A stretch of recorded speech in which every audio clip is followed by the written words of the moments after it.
Diego starts us off in Phoenix, Arizona. Hi, Diego. Welcome to the Ramsey Show. Hey, Dave. How are you guys doing today? Better than I deserve. What's up? Hi. So I'm 26. I have my bachelor's. I want to go to medical school. I want to do it debt-free. I've heard you talk about it before on the show to go to like the military, see like what other programs that they offer. I tried going through them. I got disqualified.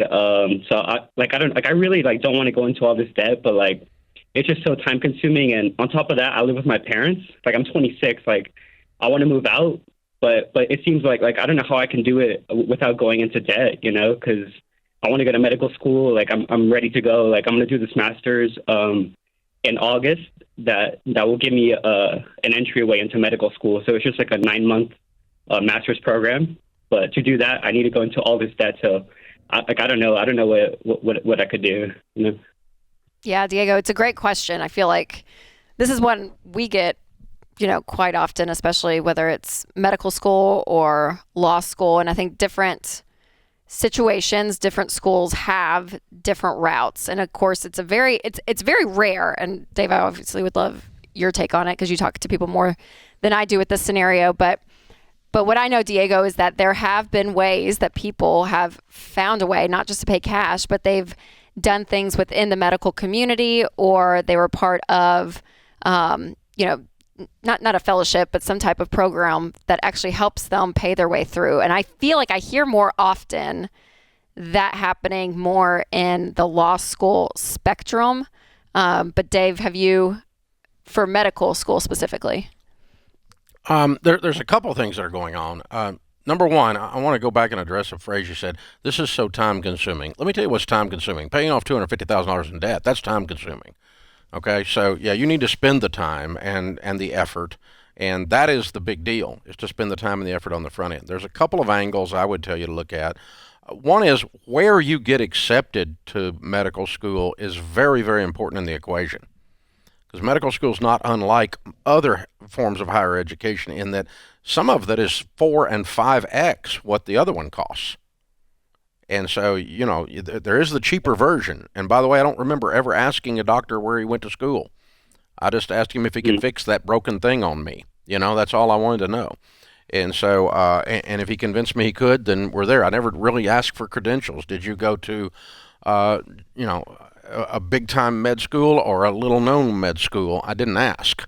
Now, obviously, you can learn some things in some places you can't learn at other places and those sorts of things. But anyway, so school selection, just like it is in undergrad, is very important. The second thing you can look for is the MD PhD program. The most famous one is over at Duke, but there's several schools around the country that have those, and that's basically where you get on staff at the school and do some teaching, some undergrad teaching, some grad level teaching type stuff, like graduate assistant type teaching. And since you're a staff member, you get free or near free tuition.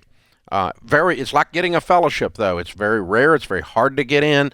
1 in 100, 1 in whatever, get it. The second thing I would do is I would pick up Ramsey personality, Christina Ellis's book, Confessions of a Scholarship Winner. What Christina did was she managed to apply for and get enough scholarships that she got $500,000 in scholarships. Mm-hmm. What? Yeah, she did. Yeah. That'll pay for your med school, dude. Okay, so you need to do what she did in that sense, because she ended up getting her undergrad and then went to Vanderbilt for her grad, paid cash for all of it, had money left over. And she's on our team now. She's a brand new Ramsey personality, but before she came here, she wrote a book that was a bestseller called Confessions of a Scholarship Winner, The Secrets That Helped Me Win $500,000 in free money for college, How You Can Too. So that type of stuff is the type of material you need to be rolling around in all day long. The last thing I will tell you, and again, this is all just needle in a haystack stuff, but dude, all you got to do is find one needle, and you're there. You don't have to. This does not have to be a policy for the United States of America. This is Diego. Just got to do it. Just Diego. That's the only guy's got to do it. All right. So for your sake, anyway. Now, a lot of the large pharmaceutical companies and large hospital companies are desperate to have doctors like them. And that includes future doctors. And so some of them have scholarship or work for hire type programs, meaning that you can talk to a large hospital corporation and promise to work for them in a different setting, maybe at a reduced rate for several years.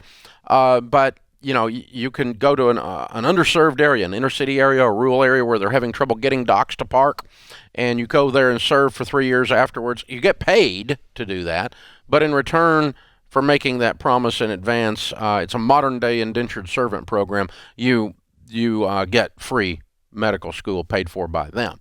So that's the type of stuff I'm looking for. Is all of that worth it? Well, you've just got to weigh it out. But I can tell you this. Christina talks about she probably made $1,000 an hour applying for scholarships. So, I mean, if she had, 50,000 hours, in the thing, sure. that'd be $100 an hour, or 5,000 hours would be $1,000 an hour that she got, and she's amazing. Oh yeah, no, Christina's absolutely incredible. I don't know the scholarships in the medical. Yeah, but these were not tied to anything. She used them for grad. No, she did, but I'm saying for Diego. Yeah. Are they specific? Yeah, are they specific for medical? I don't know. They're very, again, anything that's graduate level is harder to get than undergrad. Yes. A lot of undergrad out there laying around. And so you're saying all this is a needle in a haystack, and sure it is, but what I know is, even being on this show and talking to people around the country, people have done it. Like, they'll come up to me in a book signing line or something. They're like, oh yeah, I went to medical school debt free.